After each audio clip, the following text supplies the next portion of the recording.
Thank you very much, Mr. Chairman, and I, too, join with you in welcoming our new members to the committee. I was the one on our side who worked with our leader to help put all this together, and the committee assignments and so forth, and so I know what goes into these decisions, and I truly look forward to working with Senator Enzi, Senator Cornyn, Senator Carper, Senator Menendez, and Senator Nelson as our new members here. This is a tremendous committee, and as the discussion we're having today shows, the issues that we deal with are far-reaching and particularly in today's climate, very momentous. I, too, intend to support the nomination. I tend to share the sentiments made by Senator Carper and joined in by Senator Cornyn with regard to the tax issue. And with regard to the substantive issues regarding how we are going to deal with our economy and the incredible threats that we face today, I find myself in an interesting position. I did not vote for the first rebate plan, and as Senator Conrad indicated, it didn't really do much, if anything. It was $160 billion that our children and grandchildren are now going to have to pay back. I did not vote for TARP 1 because I didn't think the toxic asset purchase plan was sensible.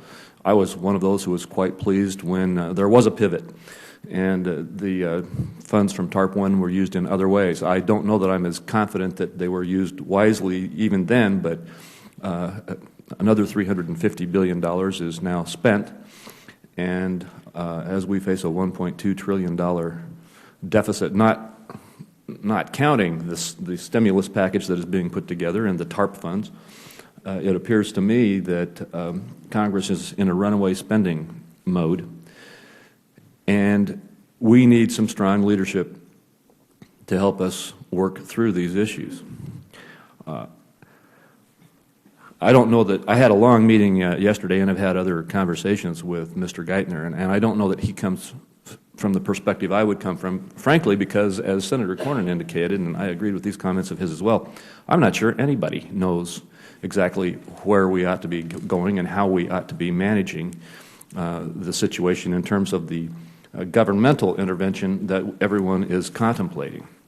I have strong doubts about what we expect to see from TARP 2. I have even stronger doubts about what we are seeing in the stimulus package and the way that it is being crafted. But the reason I intend to vote yes is because I believe that of those decisions that we need to face, Mr. Geithner has a strong background and already a strong involvement and engagement, and is going to be able to be a strong member of a leadership team that our President has asked that we put together and move forward on. And like I say, I'm not, after discussing issues with Mr. Geithner, I'm not sure that he comes from where I come from, but he's the President's nominee, and we need somebody in place who can start working and working aggressively.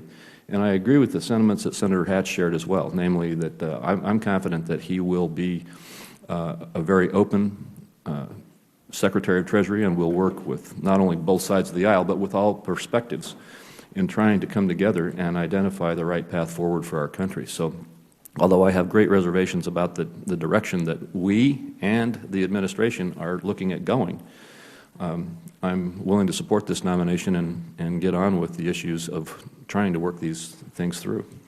Thank you, Mr. Chairman. Thank you, Senator. Senator Ensign.